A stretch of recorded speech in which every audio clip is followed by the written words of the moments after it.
Hello, and welcome to another Tough Talking Thursday. My name is Dennis Jai, and we are broadcasting from Atlanta, Georgia.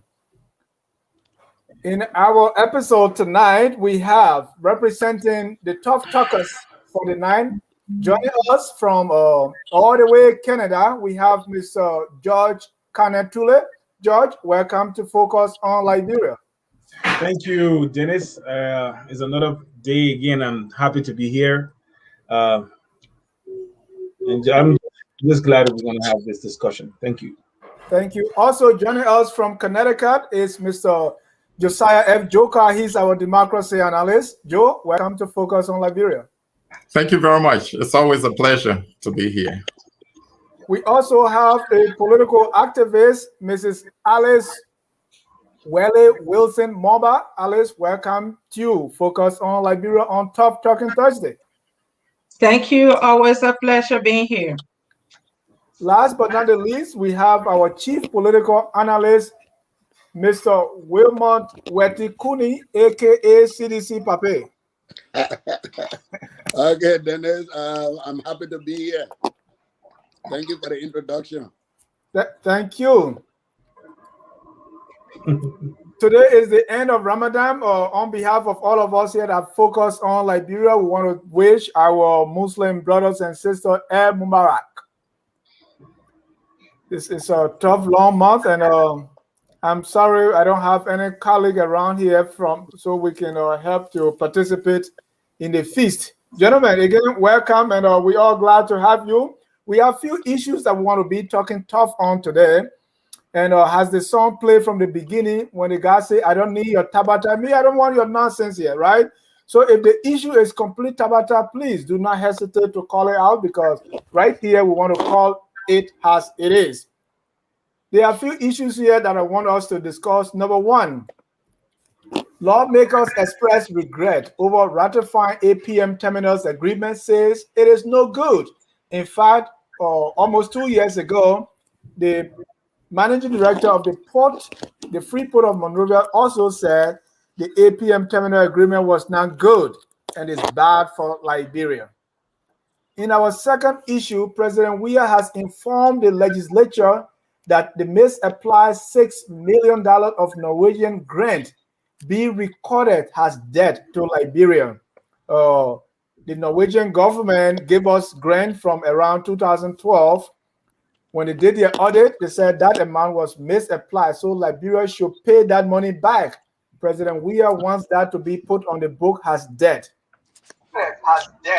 Another thing we see here, we call that the COP Wahala. It was grant from around 2012. Please lower your Sorry. phone there. Okay. Yeah.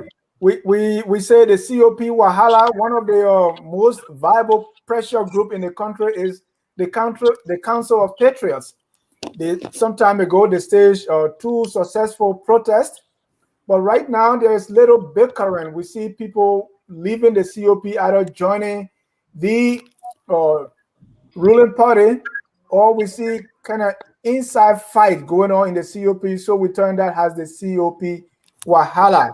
Those are the 3 major issues we'll be discussing. If we have time left, we will talk about Liberia opening an embassy in the United Arab Emirates. And then this SKD Sport Complex, from what was reported, did not meet CAF standard and was not approved for the qualifying matches. CAF turned around and suspended that ban on SKD. Gentlemen, welcome. Those are the main issues we have. Let me hear from you, Mr. Josiah Joker. Your first thought on these issues to be discussed. Are you ready to tough talk?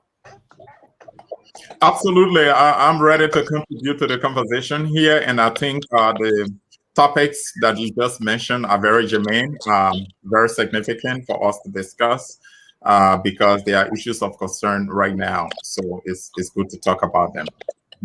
Mrs. Moba. Yes, I think that it's kind of interesting. All the issues that you've already mentioned, issues that affect not only current people, but future generations. So quite interesting to discuss them. Mr. Tule.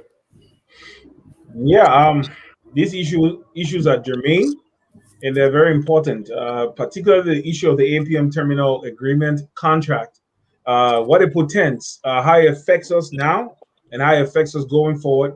It's important for the people to know because most times issues in the public domain are not well deliberated upon. So as a result, people are left with their imaginations, and it's good to always exhaustively discuss issues so that everyone will enlightening the listening public is very important.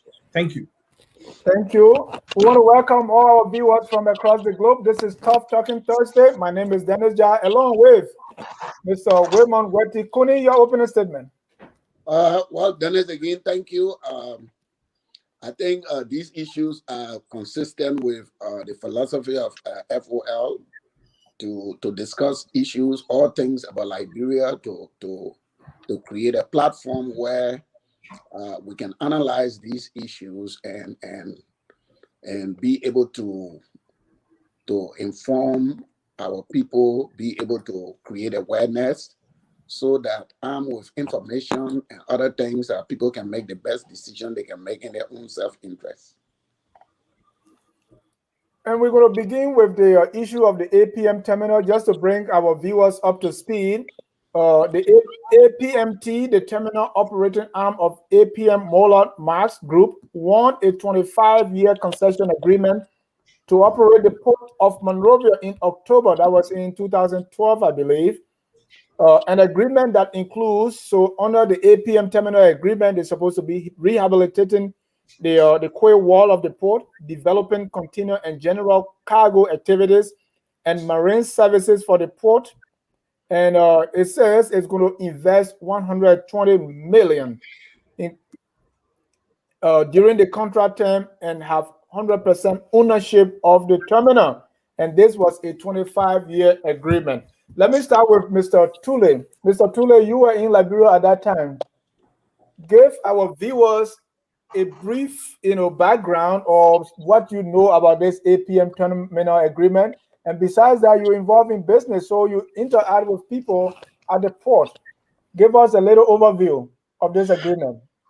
Well, the agreement was signed, during the administration of Madam Salif, and because during Julie Bryan's time, he tried to look into how the port could be dredged for bigger vessels to come into the port.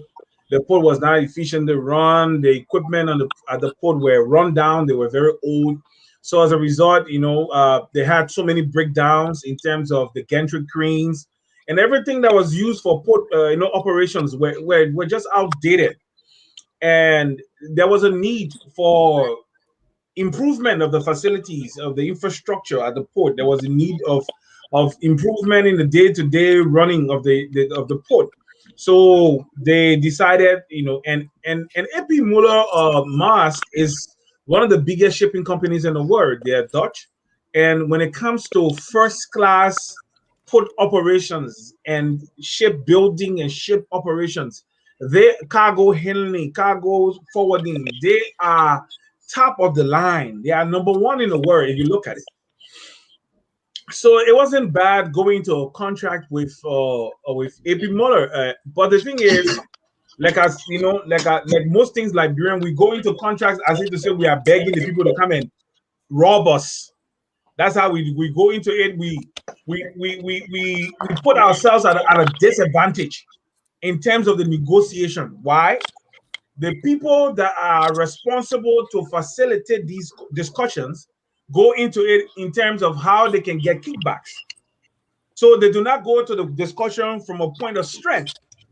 All right, because of the backroom dealings, when they come to the table to sign, they are already at a disadvantage because their personal desires are before that of the entire nation. So in this particular agreement, we were hamstringed. Madam Salif wanted to get it done. The national legislature wanted to ensure that their perks and all their salary paddings and everything were to their liking. So there was quid pro quo in these discussions. And this contract was not a concession agreement. It was a contract. And in the contract, we as the owners of the port should have gone into that contract from a place of strength. And 25 years was too long. For that contract. It should have been at least maximum 15 years. 15 years, you can invest your money, and within 15 years, you can be able to recoup. And then we can sign another agreement where we come from a place of even greater strength so that you can continue with port operations. They didn't do that. All right, because Manaseri wanted it, the national wanted more money. There was a transfer, and at the end of the day, APM Terminal got so much strength.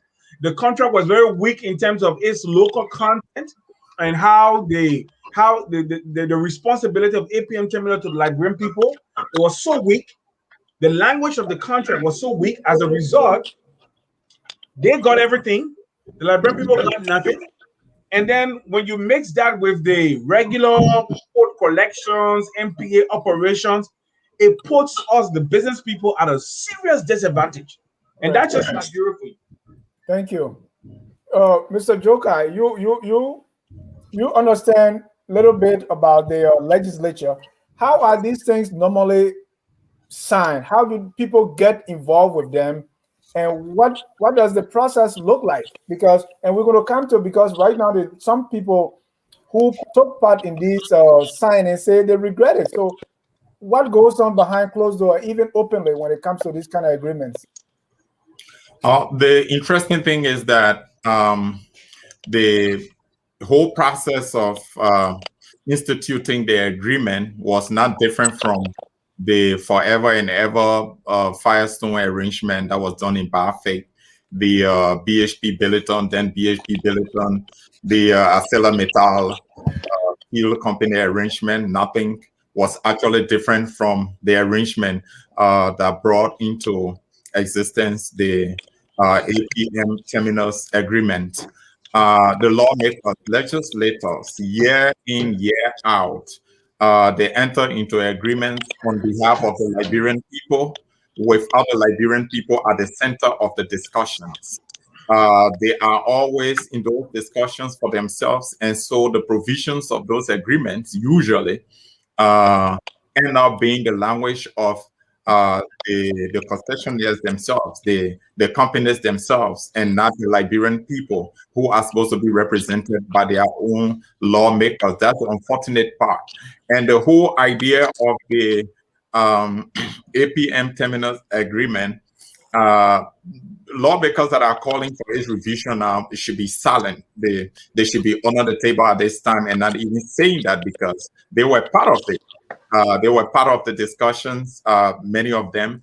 The guy who is the manager right now, Bill Twawe, was in the House. He knew that was one of the terrible concession agreements. He never called one day for the revision. So the idea to review it is positive, is good, but the people who are discussing the revision are the same people who were attracted by inducements that led to entering into this agreement with bad faith. And so what's happening now, the backlashes are just the symptoms that people are trying to treat instead of looking at the disease itself. If you look at the agreement, for example, Dennis, there's a provision in there that gives APM Terminals the go-ahead to increase tariff every year. Yeah. Without even our lawmakers taking into consideration the fact that increasing tariffs must be on the basis of the quality of services provided. That is, you meet your overarching objective of modernizing the port, and then you can hold people who are benefiting from these services and to contribute so that you can increase tax revenue and that you are able to improve the services and then be able to improve the salary, the remunerations of those who are working and providing services. I'm not even sure they were able to cross-check the report from APM Terminals herself that it has employed 230 Liberians and that it has contracted 1,000 Liberians and that it only has 3 expatriates. I'm not even sure the lawmakers have any idea or that constitutes any iota of truth. So these agreements, like you asked, the way they are being ratified by the legislature is horrible. And the people, some of the people in the recent past, the 52nd legislature, the 53rd legislature, are the very people right now who are calling for its revision. And and putting fear in the Liberian people that the action of APM terminals can bring the entire country down. Some of them on record for saying that. So who caused that? They caused it.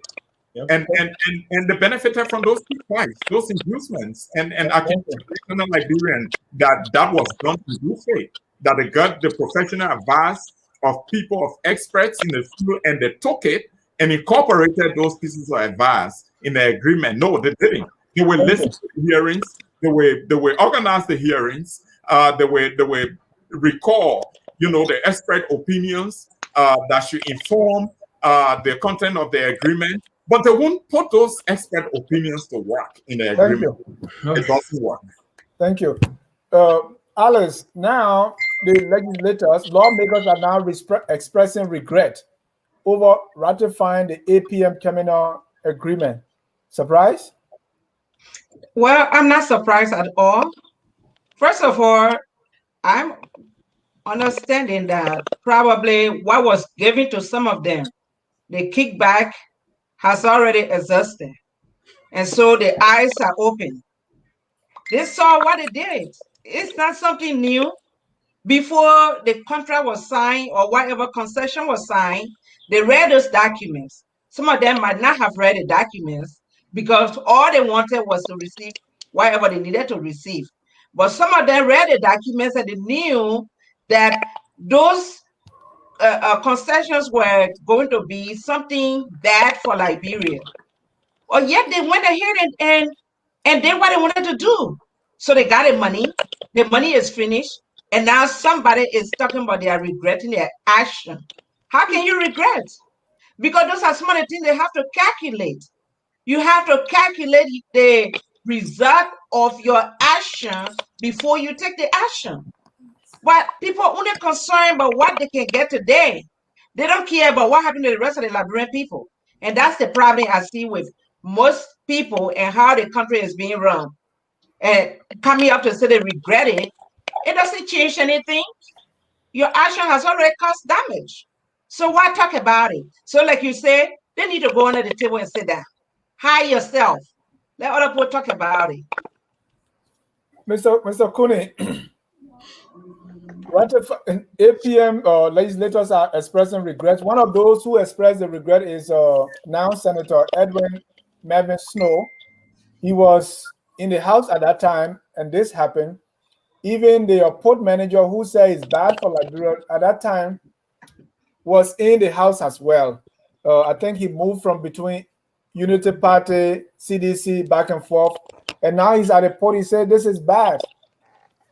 Do we even know who's voting for these things? Because as it stands, and who currently in the House voted for this kind of agreement, and now they are saying it's bad. And how will we ever know?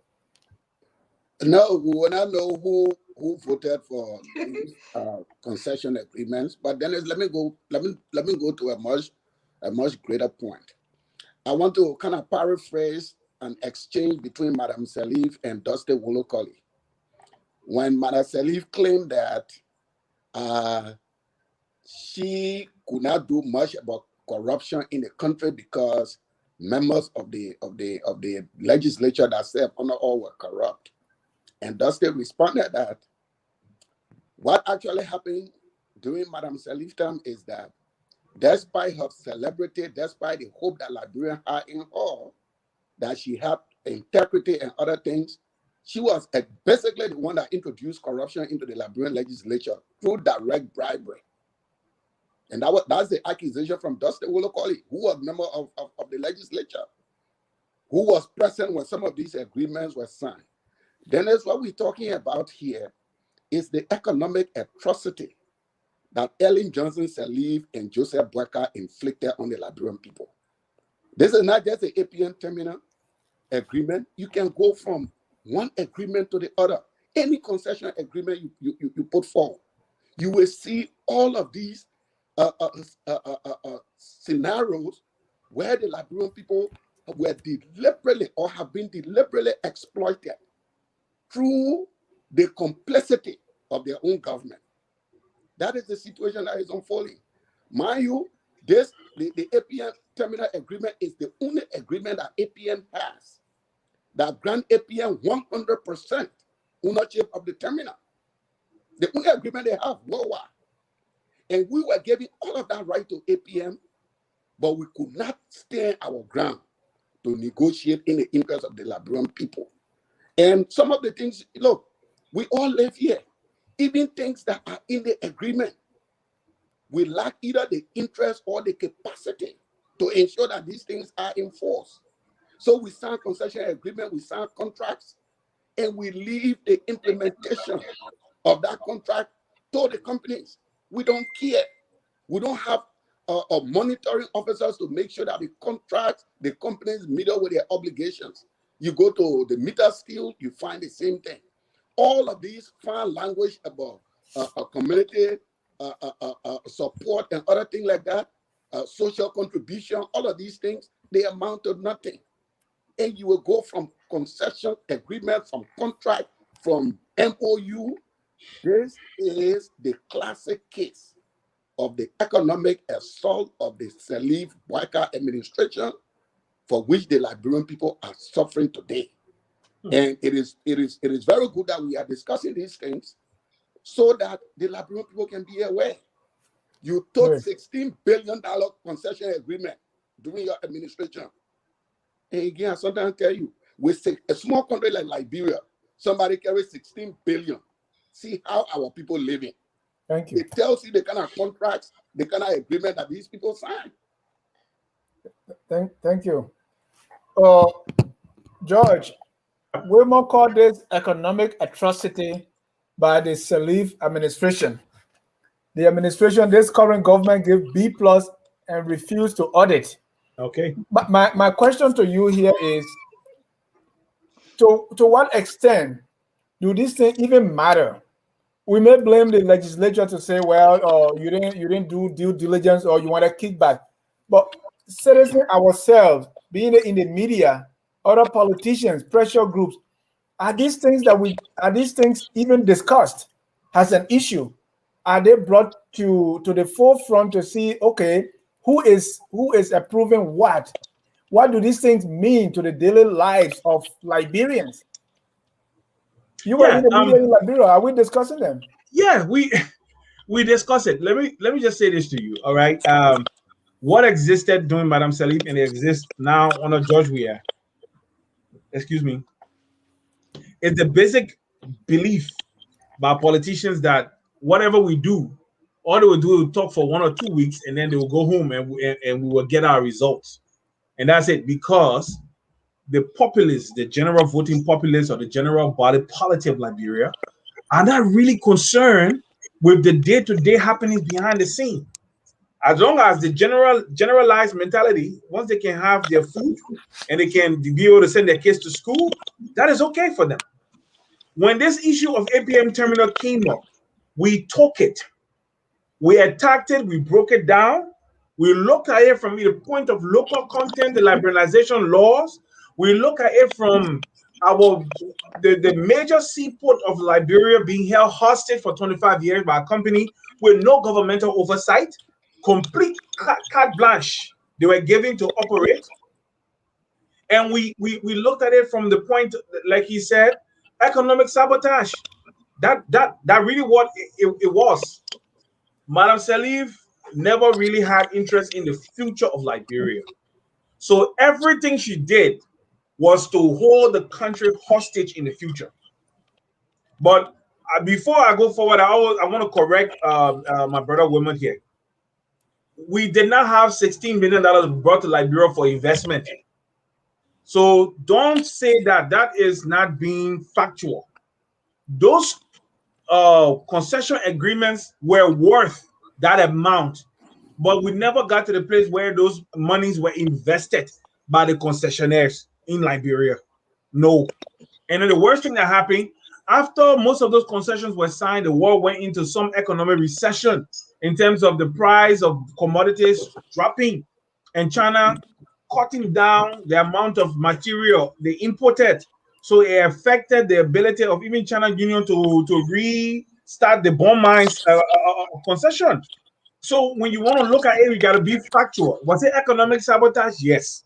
Was Madam Salif interested in the future of Liberia? No.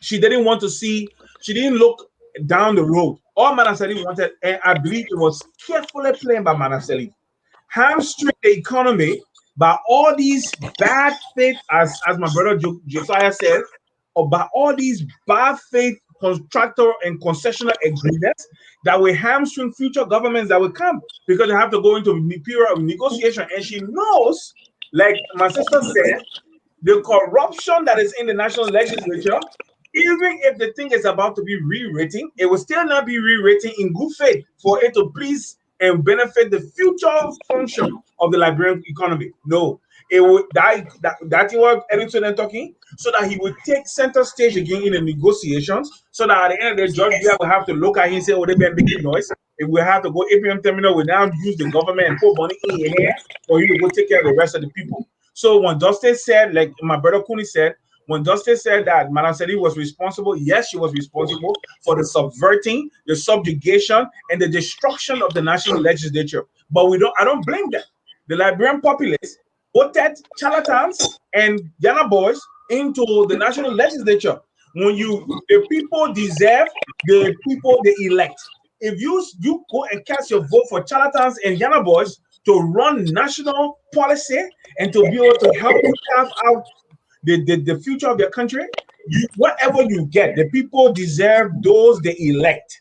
So where we are today is a multiplicity of factors that have come to affect us. So when we look at that APM terminal, we tore it apart, but Madam Salif will just sit and cross her arm like this. She knows we'll just make noise for some time, because even in the media, there were people she paid to present her side of the story.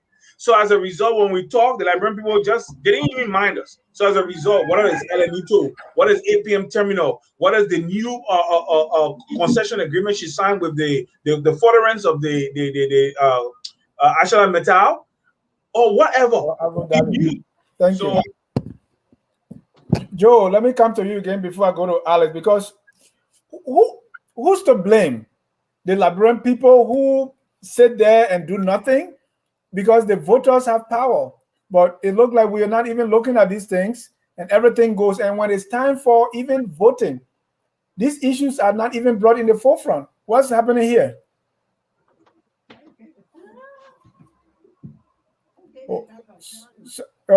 Joker, you have to unmute yourself, please. I'm so sorry. Right. Absolutely. When you have bad voters, you have bad leaders, because the voters matter in voting the quality of leaders that they need to make the country work.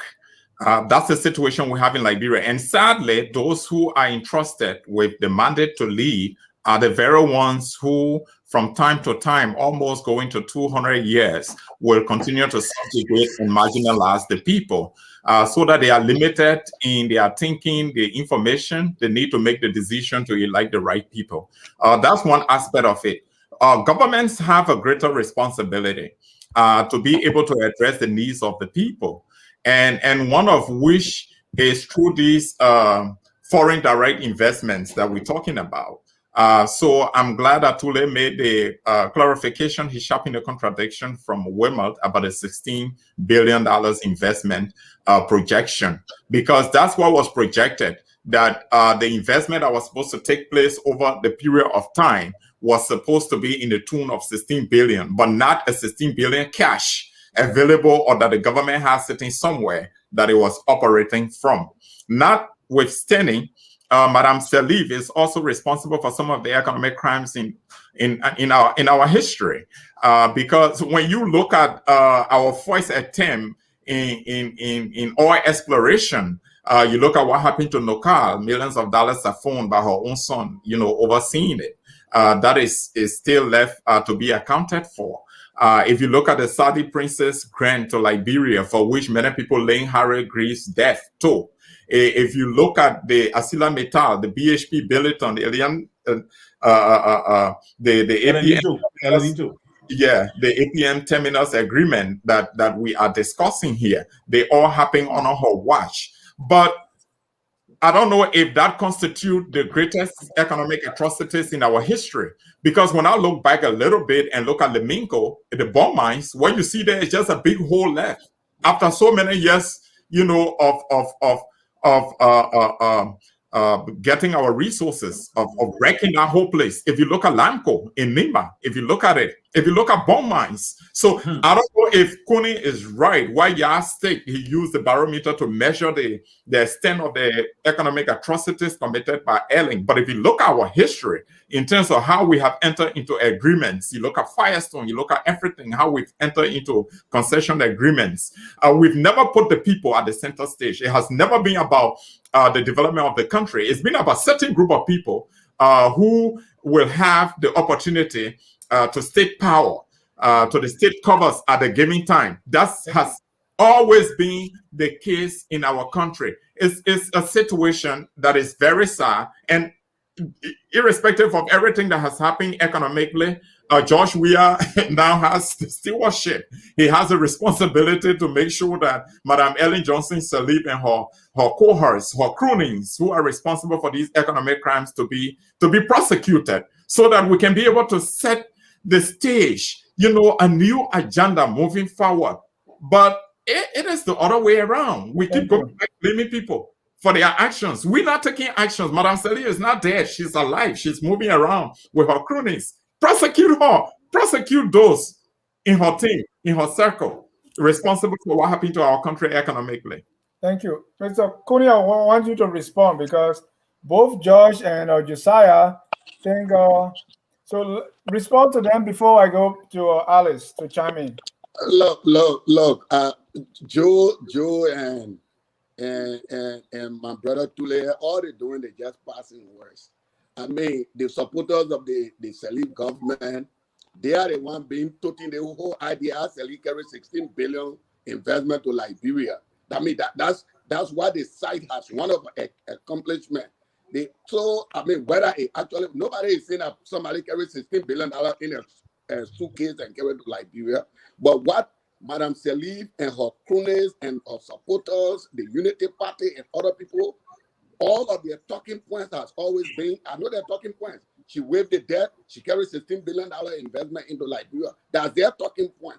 As far as whether it is the greatest economic atrocity on Liberia, the fact that we all agree that what occurred is an economic atrocity, I'm comfortable with that, because I don't want to go to the measurement thing. Once we agree that what happened during that Unity Party-led government was an economic atrocity that has the greatest, that has severe impact on Liberians today and Liberians unborn, I'm satisfied with that. I don't want to go into the semantics. And what do you make of the failure of the current administration to hold them responsible? Look, the current administration got their priorities. Every government has its priorities. Whether it is defined by going after former officials of the government, or whether it is defined by trying to solve the most urgent issues that face the people, those are priorities that are determined by the government. It does not, the fact that nobody go after Madam Sirleaf is not an excuse that these things were not committed. Alice, I would like to conclude on this topic. Everybody that is involved in this saga of the concession is to be blamed. The Liberian people elected people because they wanted good representation. But we can't even blame them for who they elect, because we fail to educate them to make the right decisions. Now, if you look at a country where you have 80% electorate, what do you expect them to do when they are electing people to the legislature? So we're not going to blame the Liberian people, but people that represent the Liberian people and the government as a whole. Those are people that you put your trust in, hoping that they will lead the country and make right decisions for the country and the future of our country. But all these things were never done. From time immemorial, even Liberia, from the very beginning, things have been going wrong. Liberia is always at a disadvantage. When the brother mentioned about Firestone, look back and see what it did. My father worked for Firestone. How much did they pay them? Even after retirement, I went to get my money was sometimes less than $20 on a monthly basis. But these are people that work so hard for the company on road building the roads. So our people need to change their behavior. And sometimes I think about it. Maybe the best way we need to do it is to start educating from primary school, where we teach little kids how to be patriots. We need to love our country. We need to love ourselves. This kind of greed that everybody wants something for themselves and not even caring about the next person is killing our country. And when we continue to do that, Labrador will have no future. Because for 25 years, imagine that, not even 10 years or 15 years, 25 years. So people did not care. Once they got what they needed, they had no business to think about what will happen within 25 years. Some of my colleagues took their things, to Liberia, and they came back broke because the kind of money they were spent to the port. At the end of the day, they get nothing left. And they will have to come to the U.S. with empty hands. You carry one car. Sometimes you add 2 cars, you have to give away 1 car. And then they got the loan system over there. If you don't have money, you go there and borrow, and then they add interest. It's not how we're supposed to be running this country. Thank you. It's terrible. Dennis, can I chime in quickly? And I want you to use 30 seconds and see how we move forward so we can conclude. I just wanted to say something to Miss Alice. Miss Alice, like in the past, I'm not saying someone else did. I did.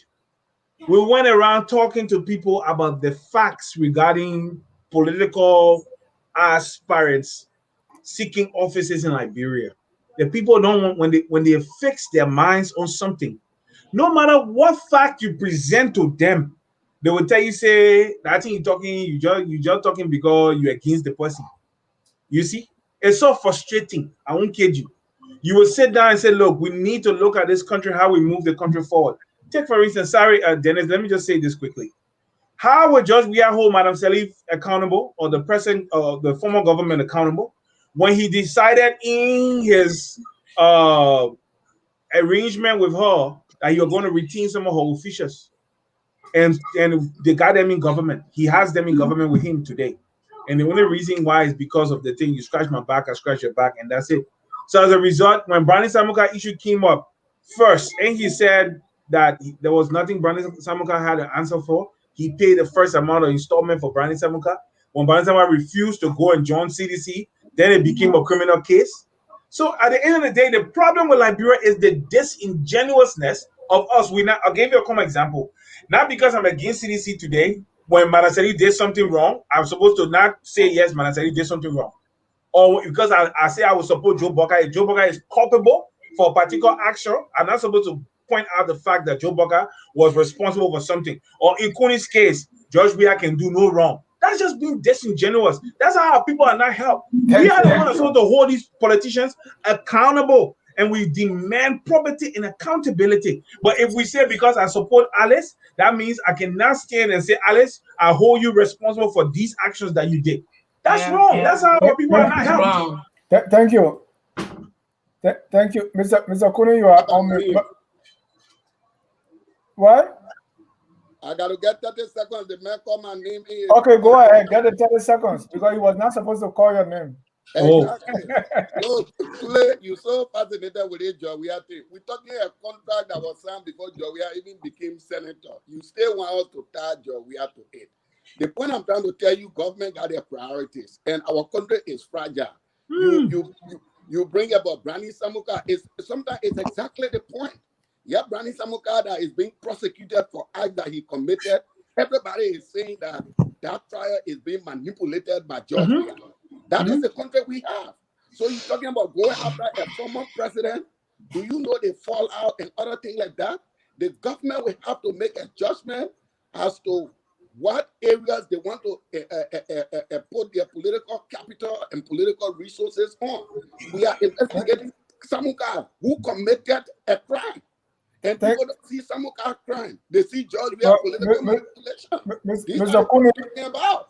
Mr. Kuni, you are talking about economic atrocity, and you telling me in the same breath that that is not a priority. The government have to focus on something else. If there's an economic atrocity and the president is not focusing on it because he has other priorities, that's a problem.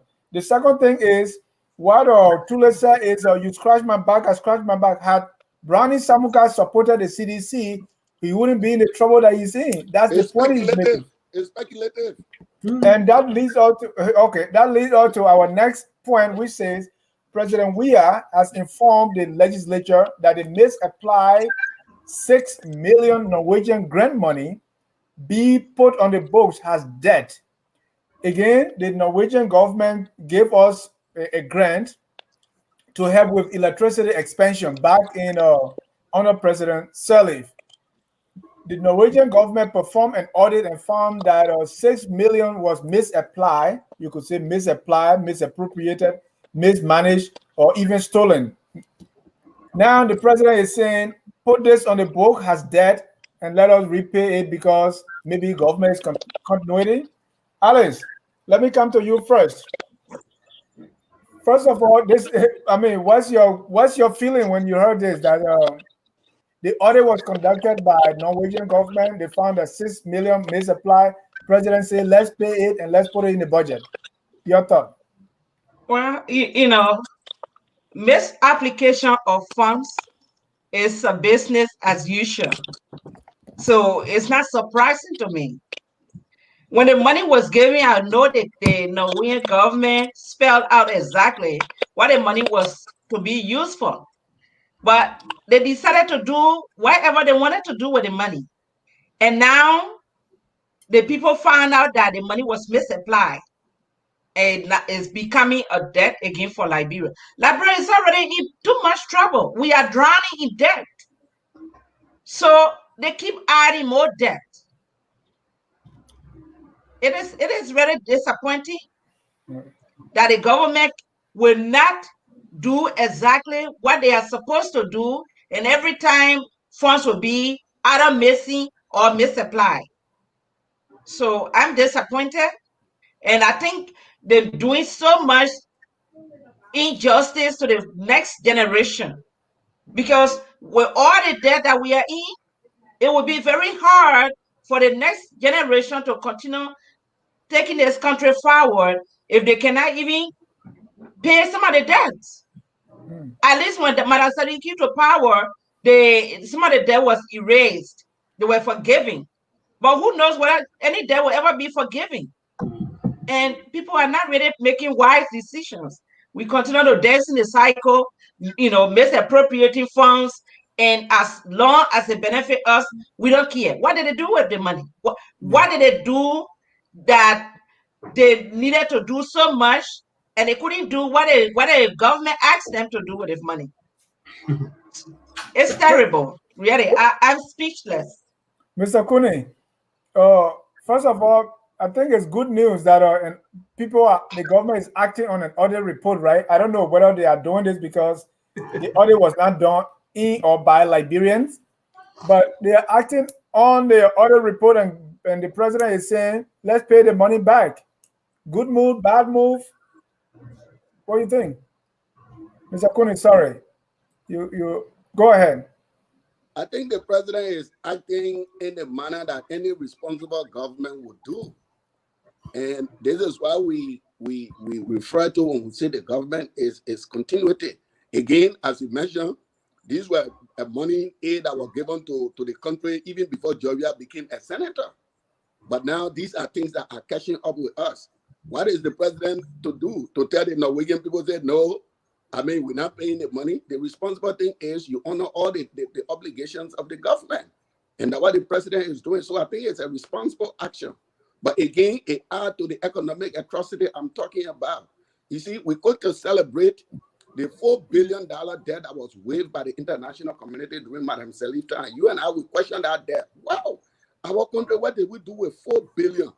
But sometimes we comfort ourselves, we say, well, maybe some of this money may have been loaned to us from Tonman time, Tobo time, other administration, maybe when we were not even born or when we were kids.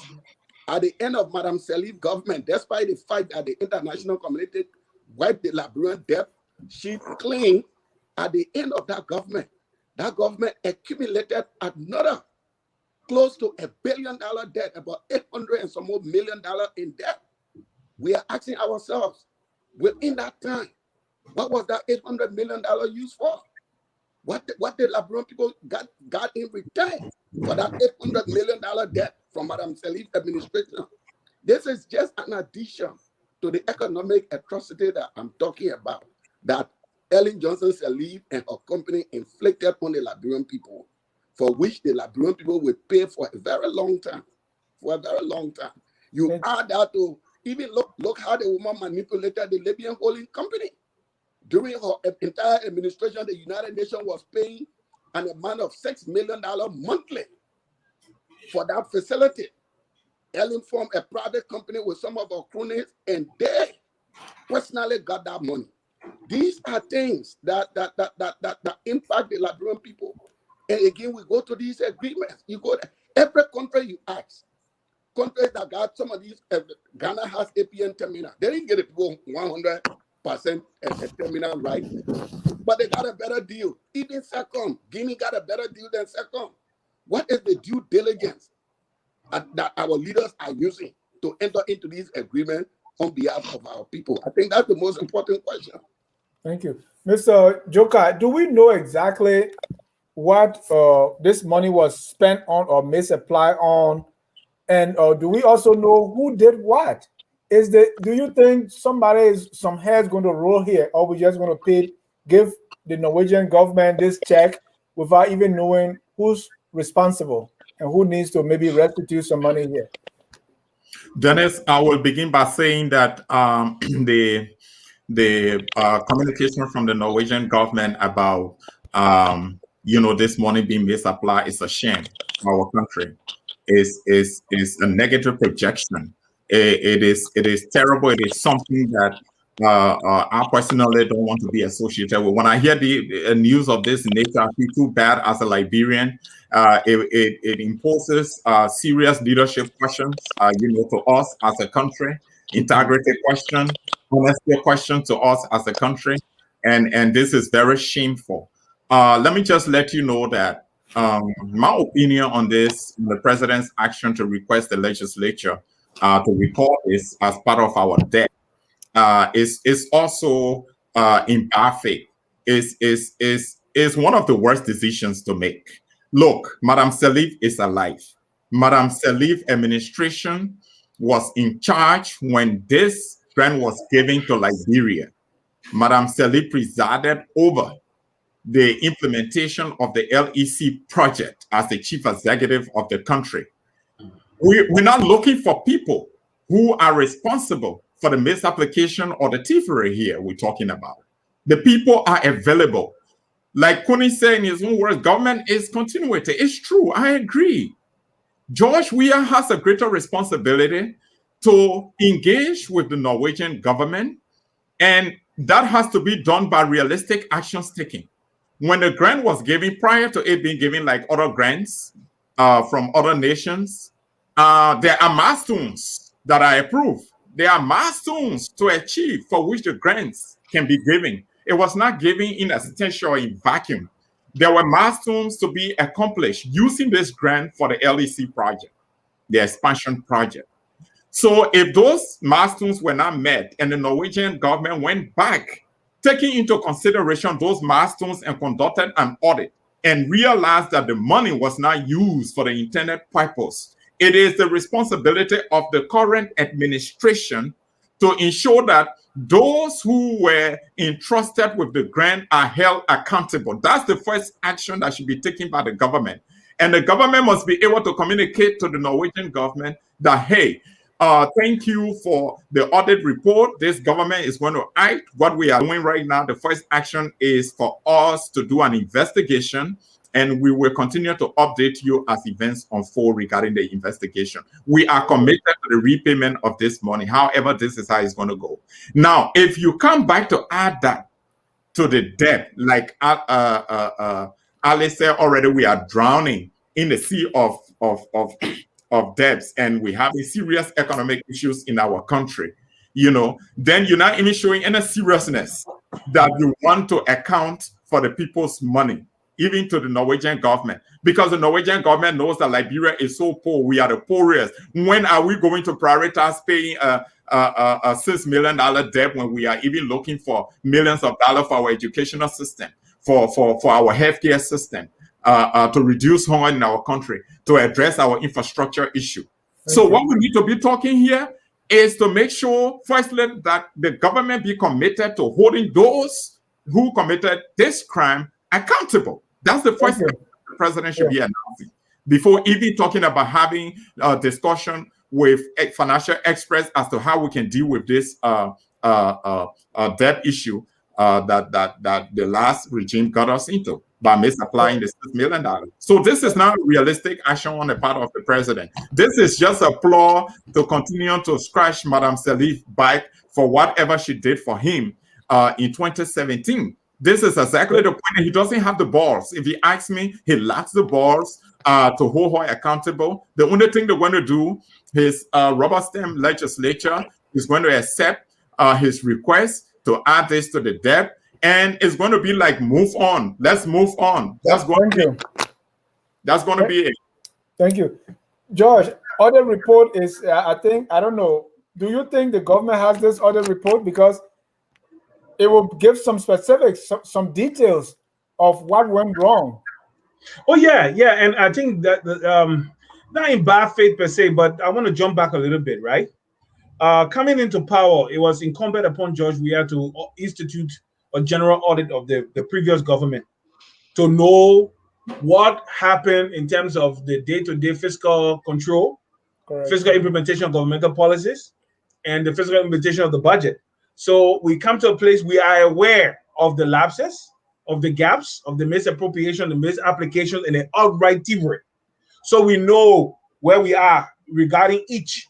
So if it is a misappropriation, like in the 6 million, one of the excuses was budgetarily, we had a budget that we couldn't meet. We had budget shortfall, so we had to take some of the money that were in escrow, given to us by international partners for implementation of different projects to meet up with payroll and other expenses. Good. But if he had instituted an audit himself through the GSC, he would have known where his books, what was on his books in terms of all these different extended contributions or budgetary grants and supports. He would have known where the country was. You have a working theory of where he was. So when someone can knock into his door and say, hey, I want my money, he'll be able to know, and nobody will catch him with his pens down. That. But also, when we look at the issue of the overall operation in terms of how they have handled the issue of fiscal responsibility and accountability, he is not far off from what Madam Salif did. That's why he inherited everything that she did, and they just keep doing the same thing, expecting us to just keep going home and not making any statements regarding it. This is wrong on every level. You don't take somebody's money that you agree to use for something and take it and misapply it.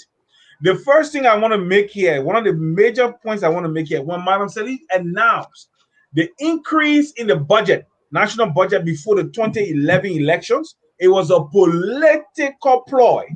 It was not based on facts. It was not based on facts. It was a political ploy to say, yes, I came and I increased the budget to X amount, more than $500,000, and therefore I'll put the country on the right trajectory. Keep me there so I can keep the country on the right trajectory. That was the ploy, because it was not based on facts. We didn't have the budgetary or the revenue to sustain that budget.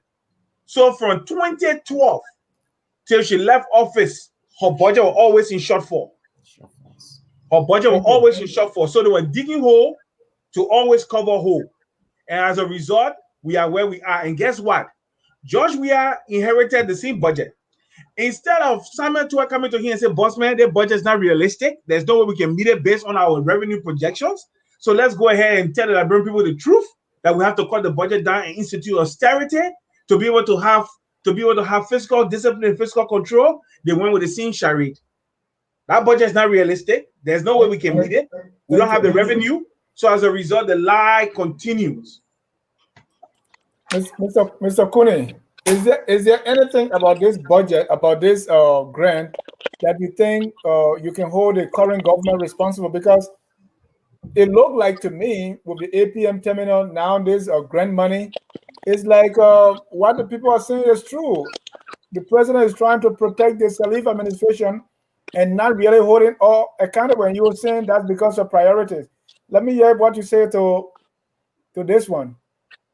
You know, sometimes it amuses me when I hear all the fanatic call for accountability on this platform, especially from my brother Tule and other people.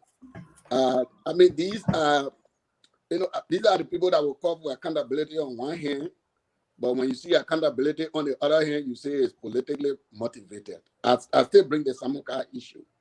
Brother Tule believed that Samuka, even though he ate the Soya people money, he was convicted in a court of law, but he still feels that it is that way because of political manipulation by the CDC. So it's an interesting theory. So I'm saying, look at that situation. Samuka, all by himself, did what he did. But my brother is trying to bring politics into it. And you look at George Weah going after a former president. How many people will say that it is not politically motivated? Mr. Cooney, what does going after mean? I mean, these are considerations that any responsible government will make. You go after the immediate past president of a country. What are the calculations that go into that? So sometimes I hear all the accountability thing, but we gotta be consistent. We gotta be consistent when you say accountability. You're talking about Samuel Twitter not being realistic with the budget. Come on. The other day you were criticizing the government for harmonization. What were they doing? Were they not cutting government expenses? You know? So you can't have it both ways. You can't cry harmonization and you say the people not cutting money.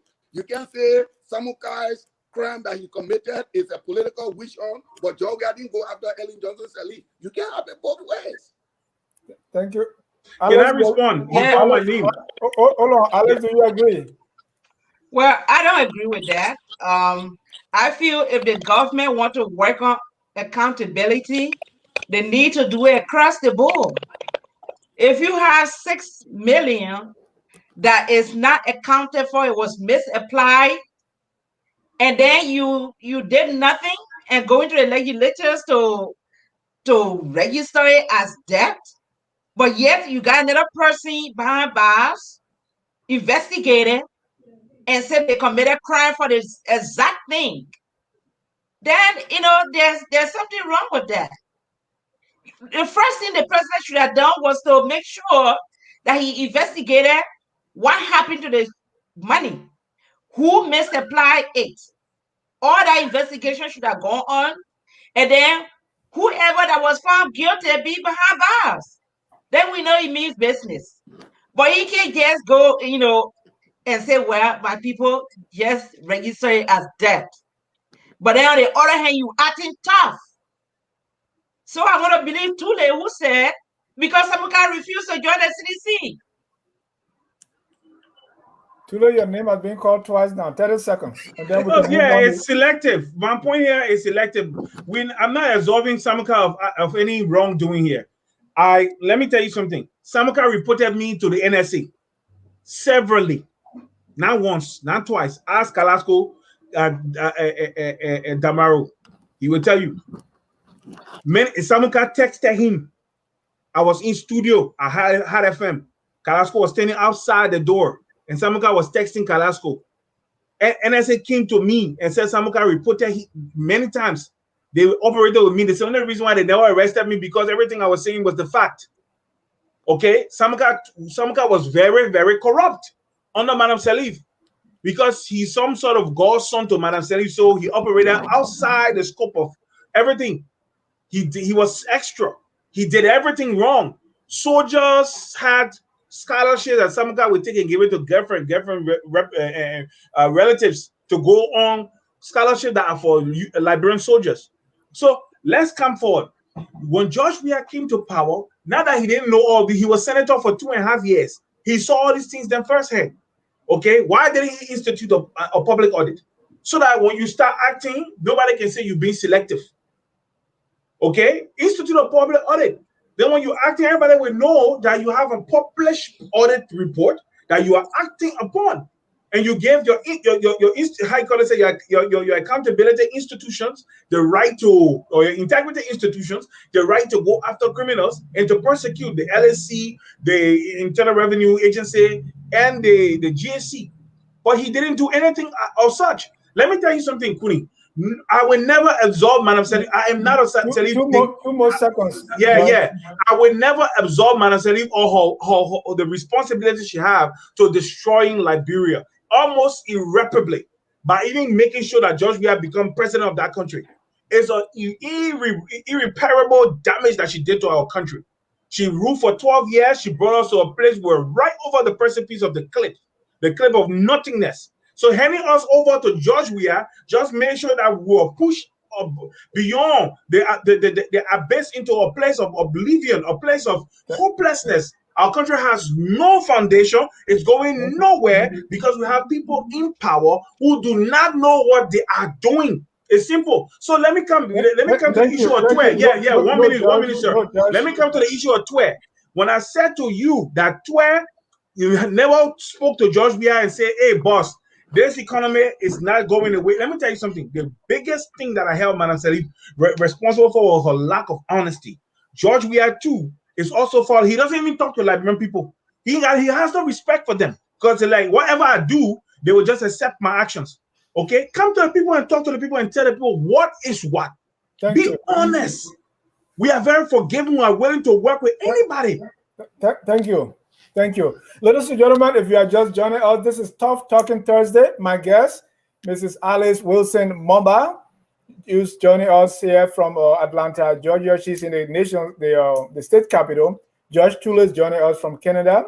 Josiah Joka is joining us from Connecticut. And Wilmon Wetikun is joining us from the city of brotherly love and sisterly affection. That's Philadelphia. Mr. Kuni, let's go to our next issue, which I call the COP Wahala. The Council of Patriots, headed by talk show host Henry Pedro Costa. At some point, this movement staged 2 protests. One was the June 7th, and the other one, which some call it the water protest. They wasted water on their copa and they dispersed. But anyway, that put a lot of pressure on the government, and so the COP has some wings under her wings. Now, it came a point in time that the COP started to maybe fracture. We saw many of the young people leaving the COP and joining the ruling CDC.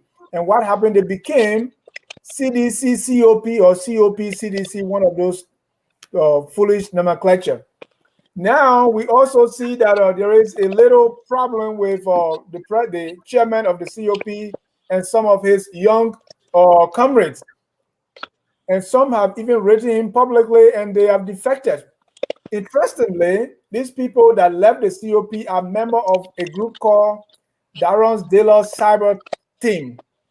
And so when they were going through their job with the COP leadership, Mr. Costa wrote publicly that DeLong was somehow complicit with him being insulted by those that are members of the Darren's Dealer Cyber Team, and that has been going on. So this leads me to the point that, is there a crack? There is something that happening here. Let me start with Mr. Kunin this time, because I know he's going to be happy when the COP is cracking.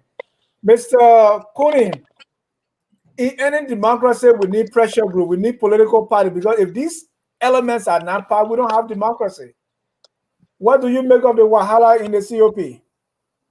Listen, it's a very simple question, but let me get to it. I will take 30 seconds of my time to respond to the last segment. You see, to just make an observation, in all of the presentation Tule made about Madame Salif, he failed to remember somebody who was Madam Seli's wingman. He keep bringing Joria name, but nowhere he has mentioned Joseph Newman Boyka, who is the King Kong of allowances, who received every allowance in the government. He failed to mention that. So let me go back to your point. Look, I never take the COP to be anything. I think that's sweeping, Dennis. I think that is a sweeping statement, Dennis. Hold on. You have your turn. No, what I mean by you, not necessarily by me, because when you make a sweeping statement like that he received every allowance. Look, I am not. Hold on, Joker. Let me continue. Joker, you can ask him. You have your turn. Every allowance that was budgeted, he received it. Every allowance that was budgeted, he received it. Mr. Kuni, let's go to COP Wahala. Let's go to, yeah. Look, listen, I never, there's not a single day I have taken Henry Costa or wherever he represents to be any serious thing. Costa is a hustler. He's a political hostage taker. That's all he has been. That's what he's good for.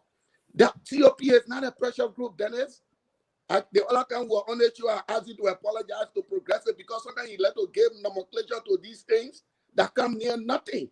What is the idea that brought the COP together? What are the issues besides wanting power and money? You talking about pressure group? Talk about the Teachers Association of Liberia. Talk about Abopo, the pamphleteer that exposed the whole issue of corruption and I call it gambling in Liberia. Talk about Susuku that talk about empowering local farmers. Talk about all these organizations. The COP is just a political hustling group. Either they hustle for money or they hustle for power. I don't give them credence. I don't care how many parts they divide themselves. They are nothing relevant to the Liberian political process. Thank you. Mr. Joker, the COP. Right, the COP. But just before that, I just wanted to, clarify that, this show FOL is that FOL has is meant to actually enlighten the public. And sometimes when we say things here, it should largely be on the basis of facts, not sweeping. We know that people got political interest, but we can't let our political interest override the overarching objective of the show when we begin to just make sweeping statements. I don't support any politician in a way that supersedes what we discuss here. I don't do that. I am on record, Dennis, you know that. My book, The Danger of Celebrating Power, the case of Liberia, highlights many of the economic crimes committed by the Salif regime. I did my own analysis on it, my own opinion, and that means that there's no way we are here as fanatics of the UP or the Madam Salif leadership. I just wanted to clarify that. That is why we are saying things here based on facts and outlining some of the serious economic crimes committed before Madam Salif days, during her days, and after. Even now, we're talking about them. I just wanted to provide that clarification. Let's talk about the COP. And the first thing I would say is that it is a pressure group, that we have to accept that. There are several actions that they've taken that have caught the attention of the government, and that is the essence of having a pressure group. But we will also agree that largely many of the supporters of the COP are individuals who supported, if not all of the constituent political parties of the CPP. So because of that, many pundits believe that the COP is a subsidiary of the CPP. Whatever way you take it, it is a serious pressure group that the government is very mindful of. So we can't ignore that fact. The issue about the current struggle in the leadership in the CPP is true. It reflects something that looks like a crack because the individuals involved are people who have great followings in the country and on social media, which is powerful. I know that we might talk about Abaport in the past, the Susuku issue, but those were pressure groups at different times of our history. Right now, we're talking about a pressure group at this time in the history. So it is worth noting that the COP issue is something to talk about. But this all boils down to the crack evolved because the COP has not actually grounded itself with a particular ideology that its people must believe in and be able to work towards. There are a lot of splintered factions in terms of people from different sides of the aisle that members are looking up to. So what you need in the COP is an established leadership that is able to derive, an ideology that its members can buy and stick to. I'll give you an example. If you have individual leaders defecting, going to different political parties, so it leads one to wonder whether or not the CPP would take a single decision to support either the CPP or to support a particular political party. So that alone is the source of weakness of the CPP, because when everybody has the independence to go to any political party of their choice or to make any political decision of their choice, then it becomes a question. Yeah, there is a serious leadership question that is imposed, on the CPP. So yes, it's a crack that their leadership have to take seriously and have to redefine their mode of operation. George, COP Wahala. Should we even be taking the COP seriously, as Mr. Cooney said, or the COP is just Henry Costa, and without that, there's nothing else, and any rift or any bickering or any kind of rivalry between Mr. Dillon and Mr. Costa means a disintegration of the COP. What do you think? Largely, because they are the two axes of the COP. They are the two centers that the COP revolve around. Largely, so when they fall apart, basically the COP is going to disintegrate. But this is the reason why the COP has been idle. Okay, and like my brother Josiah said, Joe said, the lack of functioning ideology, just like the CDC. And because they have no vision, okay, they apply pressure once, twice, it worked, and then they disintegrate. But the political parties lack the ability to do what the COP can do, because the politicians are afraid of being seen as fanatic or as inciting violence against a sitting government. So because in Liberia, when they say let's protest against something, then the government say you're inciting violence against us. Madam Salif did it against CDC and every pressure group that CDC worked through. So it continues with the CDC too. So in this situation, the COP has a very important role to play. Unfortunately, Costa, who is the leader of the COP, personalized his position to the point that he had to flee the country, forgetting to know that he is not just a politician, but he represents an outlet for the people. So as a result, you got to be very tactful so that you don't get kicked out of the country. You got to make sure that you remain in play. So even the whole idea that led, the whole thing, the whole issue, the whole situation that led to him being out of the country today can hardly go back is because he was not being tactful. That's just what it is. But let's come to the present. They have been very dormant.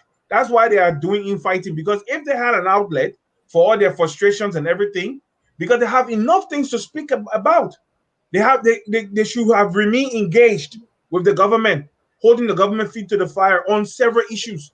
But now through the COP, we're supposed to chase Tue and McGee from government, because as long as two of them remain in government, the government will never succeed. Now, when somebody asks me why am I saying this, let me say this to you. As much as I don't like George Weah, one of the things that I pray for every time that George Weah will be able to do some good for my people. I don't like him, but what good will it do me to be sitting and waiting for 6 years to pass? That George Weah will remain inept, you remain a lazy leader without any implementation plan or whatever for 6 years. 6 plus 12, that's 18 years. That's a lifetime. So I pray that he can do some good. But the reason why he can't do any good because he's been hijacked by people like McGee and people like Tue. So you need pressure groups to hold them accountable. But the COP stopped doing that. So as a result, They imploded or they are imploding. So if they can resolve the fact that they need to have a spearhead working against the government, they will give themselves more, they'll be able to resolve their issues quicker. But once you're not doing anything, you will start eating yourself. That's it. Thank you. Alex, the COP is as an organization, I see that it's no different from other Liberian organizations, being a political party, for instance, centered around one person. And we don't even see any clearly defined or ideology. So the COP is not different, but to the extent that at least they have managed to do what political parties have been incapable of doing. Do you feel bad that now they are kind of cracking and then there's this infight? Is it going to leave a void that is not going to be covered soon, or really doesn't matter?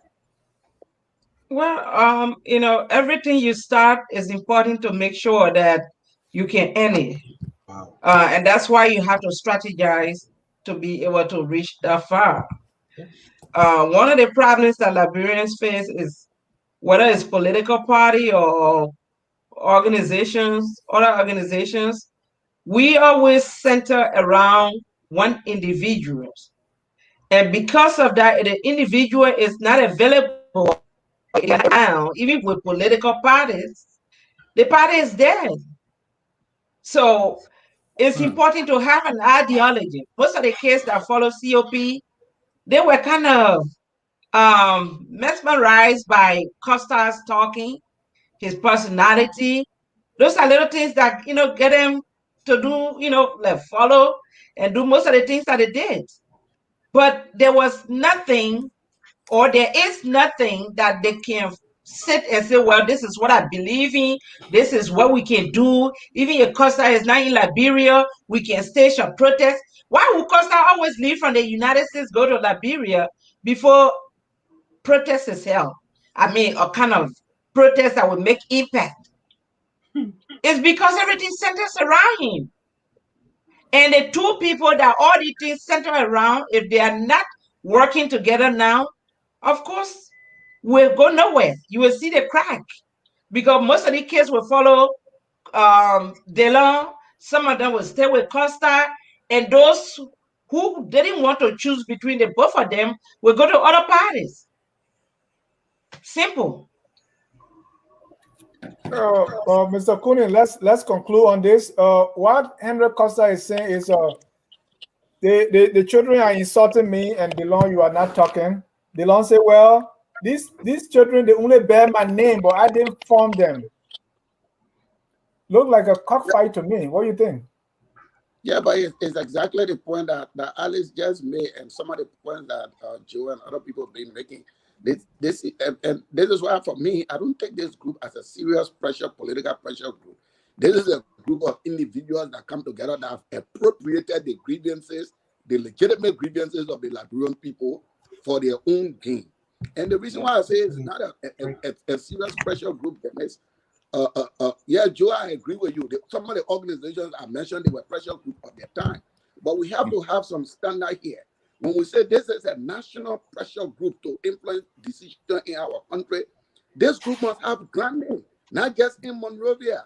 For example, take the Liberian National Student Union. They got branches all over the country. Take the Liberian Teachers, the National Teachers Association all over the country. Marketing Association. These are real groups that can speak to their members. This thing we're talking about, we like to elevate almost somebody to some national president. Is the same thing we're talking about Lapa Revolution. Somebody talk about Lapa Revolution. Who in the Lapa Revolution? Besides a few elite women in Monrovia talking about we're getting 30% in our national legislature. We have to really critically analyze some of these things. Because somebody based in Monrovia got access to microphone and can at some point take advantage of the grievances of the Liberian people. We should never call that person any political relevant. Like you say, if this group is a serious group, why do they always have to wait for Henry Costa before an action is taken? Is that how you take a serious group? Besides calling for gathering in Monrovia, where else in the country can they call for gathering? I remember back in the days, I'm an old papa, yeah. I remember back in the days, when Moja speak, there were action in Yekepa. There were action in Buchanan. When Susuku speak, there were action in Grand Gide. Where else, besides Broad Street asking for permit to Where else can Henry Costa speak for the people in Liberia? I'm talking about Facebook people. For the people in Liberia, where else can they really come together to say, oh, there is a leader they call Henry Costa? Who know the man Asa Monrovia? Who even know him Asa Monrovia? This guy is a hustler. He's a hustler. He want to take bribe from people, and they all center on power. He's not a serious national pressure group. We should not promote him. Thank you. Now that leads on to our final segment, which is Crossfire. Josiah, who you want to pick on? I will go last. I will go last. And because you want to pick up me, so you say you want to go last. Yes. But this second segment, you didn't call me for this other segment. This last segment. The COP you never gave me the chance to speak. The COP Wahala? Yeah, the last one, because you went around and you went from Alice, you went around. All right, go ahead. The only person you excluded, that is very unfair to me. Go ahead, you have the last one on the COP Wahala. You attack me. He doesn't have the last word. He doesn't have the last word. Maybe I will have it. Okay, on the COP Wahala, let me say this. Let me attack you first. You said that because I've been alive a little bit too. You said that Moja will call and people will have action in counties. Where? Which county? Everything in Liberia have been centered on Montserrado County. Everything in Liberia have been centered when the April 14th Rest riot. It didn't happen anywhere else but Montserrado. Besides that, all the student riots that led Grady Anderson to invade the US campus. Everything happened in Montserrado. So let's get that historical fact right. But the thing here is this. The reason why Alice that Costa, if he's not there, it's going to be very difficult to call like a rally, to speak to national issues. Because our people, we are afraid.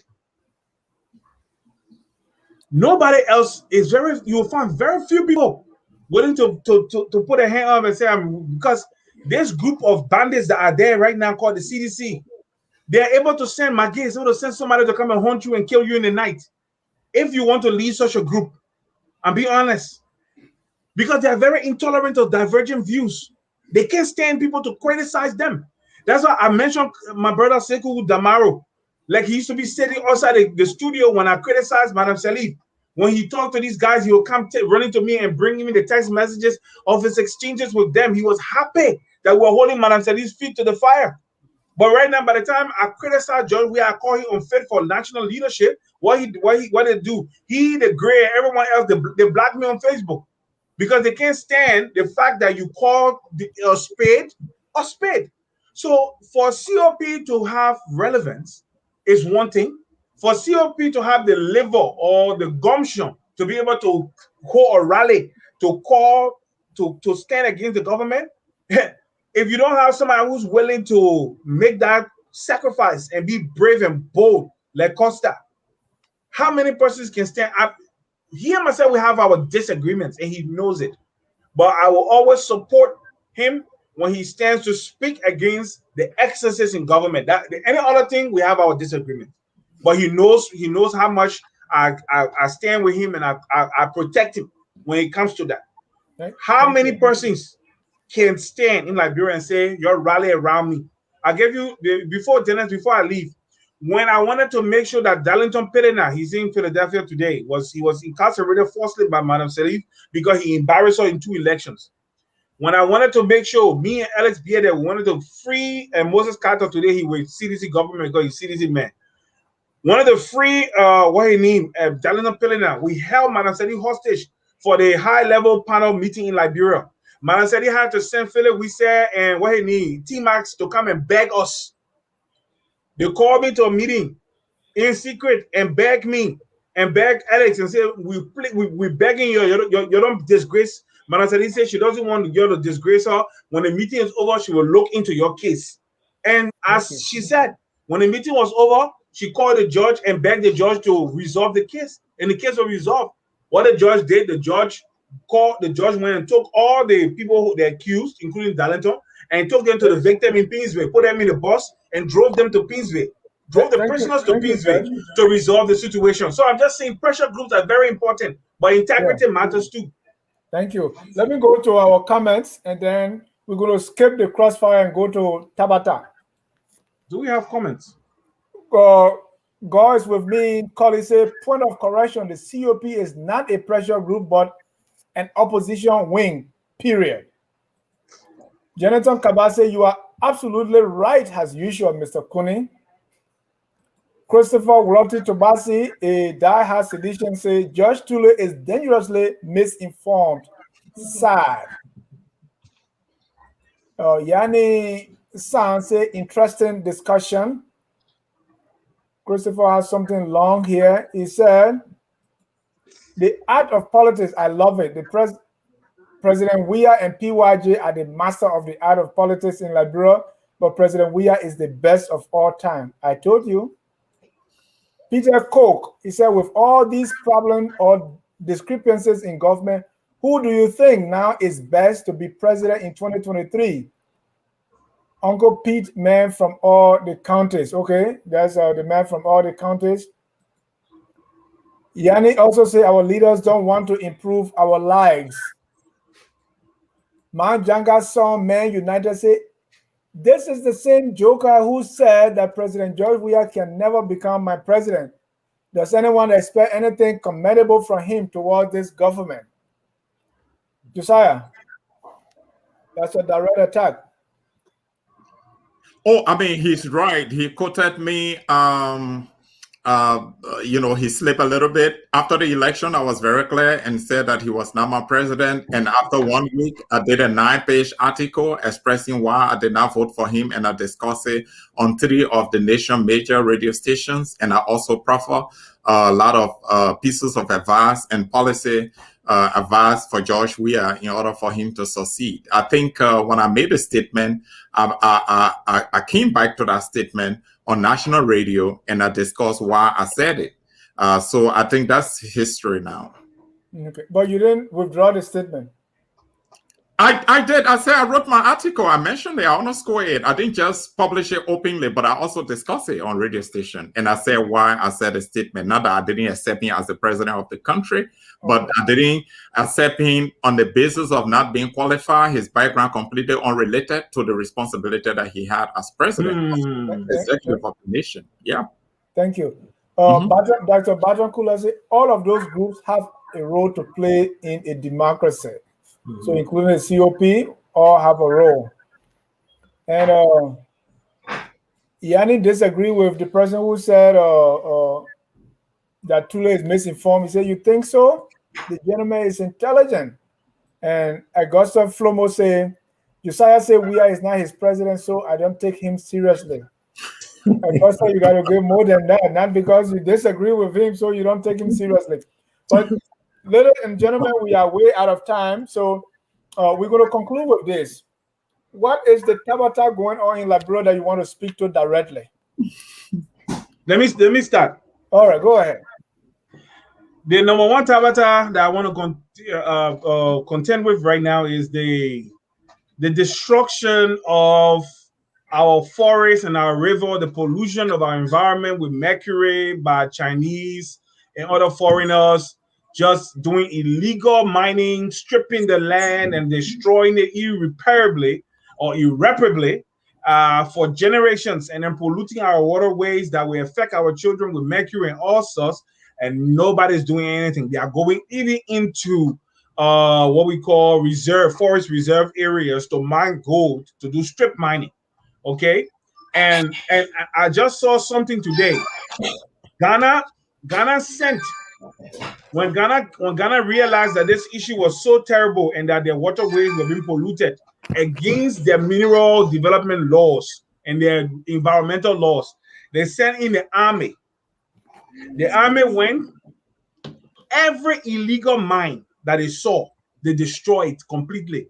They destroyed excavators, they destroyed bulldozers, they destroyed industrial size water pumps. I mean, just imagine anything they saw, dredges. Once you were where you did not belong. But I believe that before they did that, they must have engaged these people to, to find a solution to it and to tell them to stop, and they did not stop. But for us in Liberia, like we always say, Joe, I always say this, I said our country is like a medieval town. Thank you, Josh. Yeah, wait, let me just end it. Our country is like a medieval town without walls, so the enemy can just come in anytime and raid. People are doing illegal mining. Everybody is sitting on their hands. Our country is being destroyed. Nothing is being done. For me, that's Tabata. And I believe that the government needs to do something about it. Thank you. Alice, any Tabata you want to repudiate? Well, too many things going on. And one of them is just what he talked about. The illegal mining is eating away everything that should be left for our people. But then what is surprising is you don't see anything going to the people that are on the land. So when you have all these people mining and you have all the schools dilapidated and you have all the schools with no teachers and you have students have no chairs to sit down. So what kind of country is this? So the last time somebody, we're talking about illegal mining, and somebody chatted me up and said, oh, they got gold to sell. And I'm like, where you getting the gold from? Who gave you the go ahead to mine gold in the place there? And he says the government. So I said, okay, so what is the benefit to the people? He couldn't tell me anything. You have people in Maryland area getting into River G, mining gold. And all these things, there's nobody saying anything. Yeah. So it is so frustrating that every little thing that people had as reserve is being taken away. And at the end of the day, their kids continue to suffer poverty. The kids got to go and crush rocks to survive.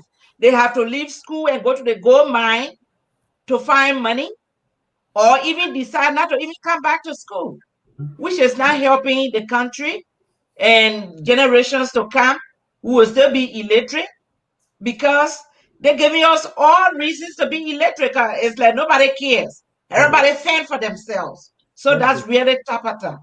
Complete Tabata. Mr. Kune, besides allowing people, besides Joe Buakai, what else? I'm just kidding. Go ahead. What's the Tabata you see? I know Dennis and Tule want to shut me down, boy. You will not succeed. No, I just wanted to bring something new besides Joe Buakai. I see two Tabata in Liberia. Any opportunity Tule guy bring Jawia also, two Tabata in Liberia. All the big news about how Ellen attracted direct foreign investment in Liberia, that complete Tabata. Tabata, we've seen it now, Tabata.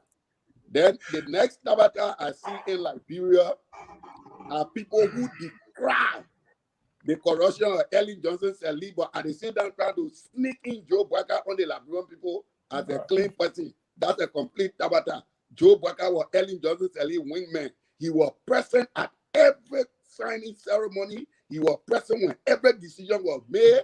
He benefited from all of the allowances that our government provided. To present him as a clean man is the worst Tabata that Liberia can ever see. Thank you. Factually accurate.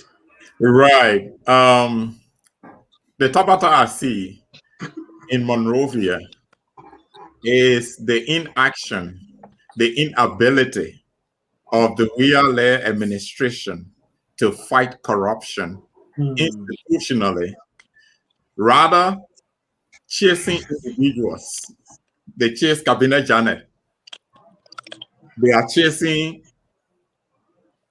the senator-elect and chasing other people who disagree with the administration as enemies of the state. But you have the APM terminal, for example, we're discussing today. You have the Norwegian money that we are supposed to replace. You have so many things happening across government. The issue of going into escrows, those are all Tabatas. And I really hope that those things can just end one day. And the way to do it is to raise the consciousness of the people and to enlighten the people so that we can really set the stage to move our country forward. Thank you. And James Charlotte said the lack of education for our youth will always lead to abuses by our leaders and legislators. And you don't think I have seen Tabata also? Yeah, you have. Yeah, here's what I have. I think it was on President Weah counted toward the latest one. I saw a group of students as young as 3 years old. The oldest could be maybe around 13 or 14. And they were singing as the president was maybe expected there.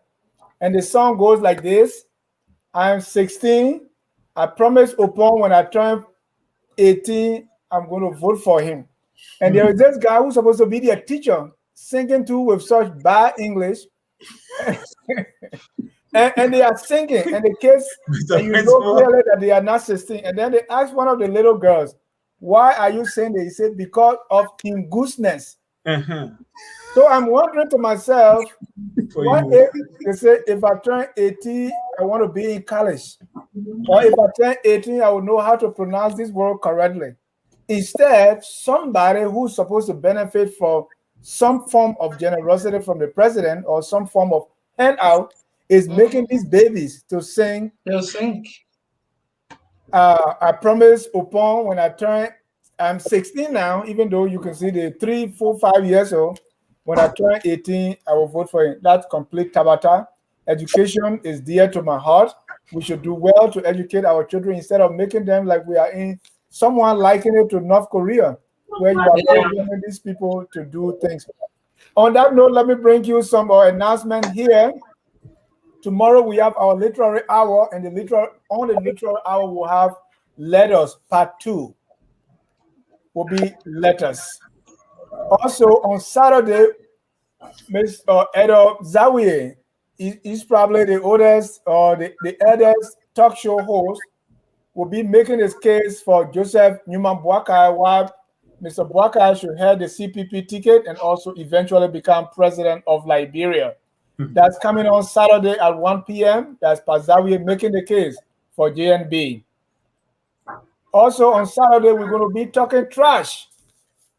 The dirt, garbage is piling up in Monrovia. So we have Mr. Fubi Henrys, who has been helping clean up the trash in his district. We have Ansu Dualu, who has a company promising to turn our garbage into gold. And then we have an environmental engineer, Dr. Maurice Kofa, who is currently doing a GoFundMe to be able to raise money to clean up the trash. Also in Buchanan, there's a group of young ladies that are having a menstrual hygiene campaign. So they go by the name Women Care, and they are asking for donation so that they can help provide 500 sanitary pads and menstrual hygiene education for underprivileged schoolgirls in Buchanan. And you have their phone number there so you can help them carry on this campaign. Then on Sunday, there's the big one. I think you have heard about everybody being called professor, people with doctorate degree, accreditation titles. I'm calling 3 guys with PhD to come and discuss about doctors, academic degrees, academic titles, right here on Focus on Liberia. You don't want to miss it. Okay, now back to our topic. We want to conclude tonight, and I want to give each of you 1 minute to go across the room, starting with Mr. Jokai this time. Your closing remarks. 1 minute. Thank you very much. It's always a pleasure to be here on this platform at FOL. It is very enlightening. It is informative. And the issues that we discussed today, the APM Terminals story, reflects the overall concession agreement history of our country in terms of how we proceeded with it badly, in bad faith, and how that has affected our country. I was glad to be part of the conversation. The issue of the grant from the Norwegian government that was misapplied and what should be done. I maintain that the president needs to act beyond requesting the legislature to record that as part of our debt, to be able to take action against those who are responsible.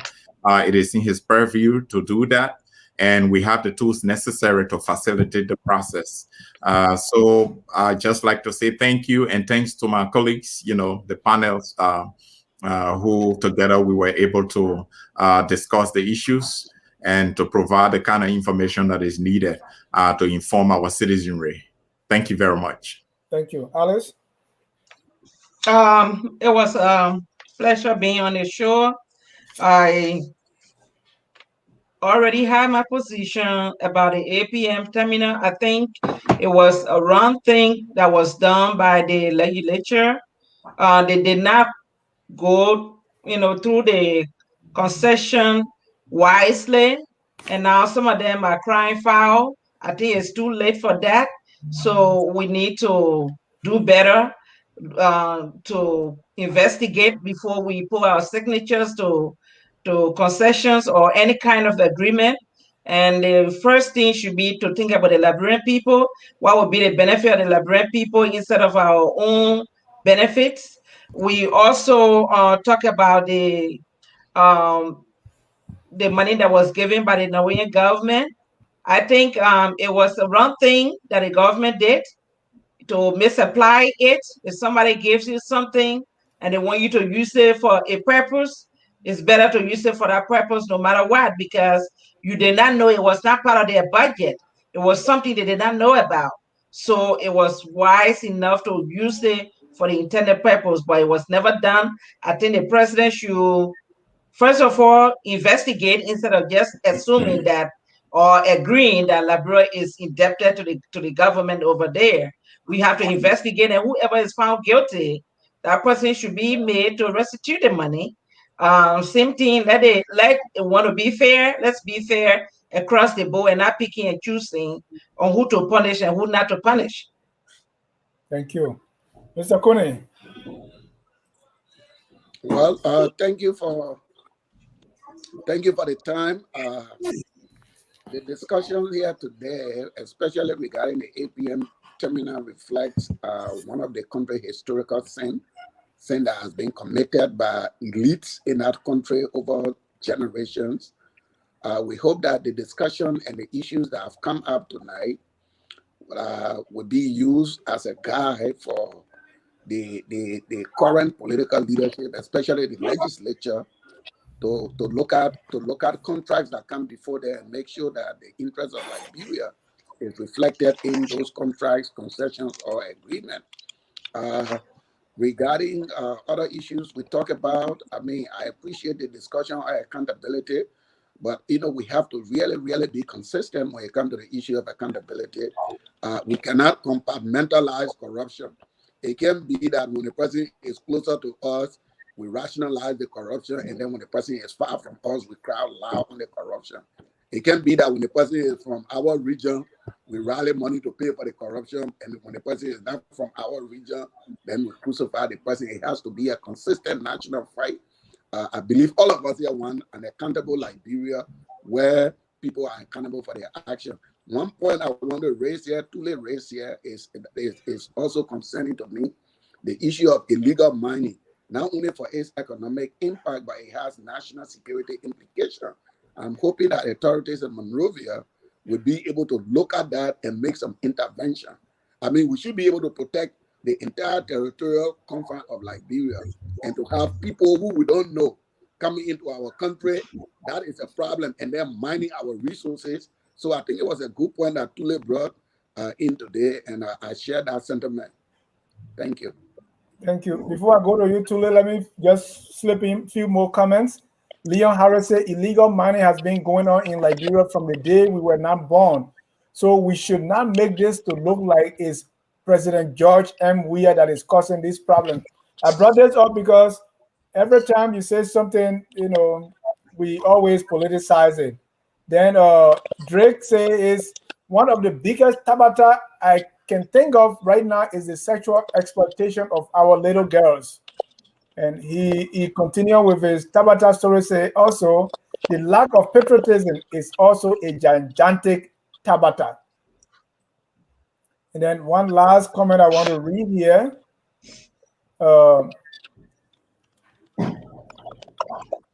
From Yanni again, say from the beginning, the country is treated like a farm. Some folks go there only to milk it. Mr. Tule, your final comments, 1 minute. Yeah, nobody's saying that. You see, our people did alluvia and strip mining, but on a very minimum scale. They left a very small footprint. Okay, because if you go to, and they were concentrated in certain areas. If you go to the Gola Kone and Cape Mount bombing axis, Bapolu, they left the environmental degradation is very minimum because they didn't have the strip mining equipment that the Chinese have employed in our country. Another thing that is seriously a tabata, okay, bro. No. Yeah, let me just say this because you mentioned tabata. It's so frustrating to me. How can we allow the Chinese to do sand dredging and sell sand to us in Liberia? How what is the justification for that abuse of our nation is an abuse to us as a people that the Chinese will come or come on dredge. You want to tell me that even if the president should get angry, if I were the president, I would get angry and take my own capital and buy dredge and give it to business people for them to go and do that business instead of Chinese people doing it. Okay, I will give it to someone to go and do it instead of Chinese people doing it. To give us sand to build our homes. Yeah, buy sand from Chinese. So I'm just bringing these things up, and they are there. They are there all over the country now, destroying the habitat. Okay, so the reason why I'm raising this, 1 minute to close. is tabata. Tabata is an abuse, and it has to stop. It got nothing to do with George Weah.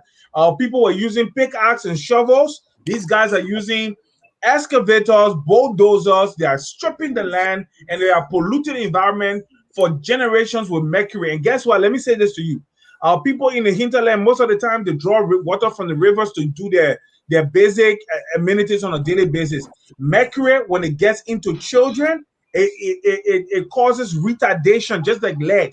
It destroys their ability, the cognitive development. So let me just make that clear here. It got nothing to do with George Weah, but George Weah can find a solution to it because leadership is holistic. You got to look at everything at the same time. You got to be able to chew gum and walk. Thank you. On that note, I want to thank you, ladies and gentlemen, for joining us. I want to thank you, our panelists, for being part of this program.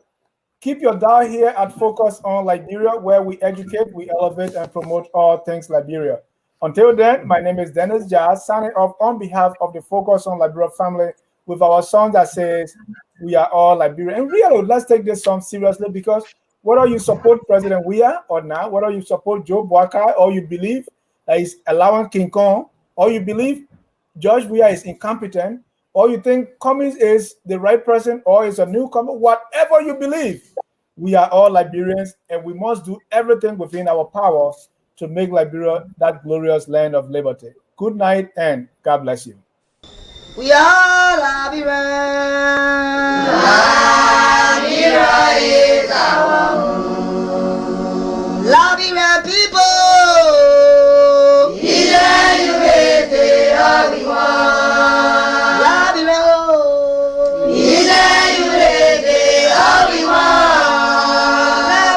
Be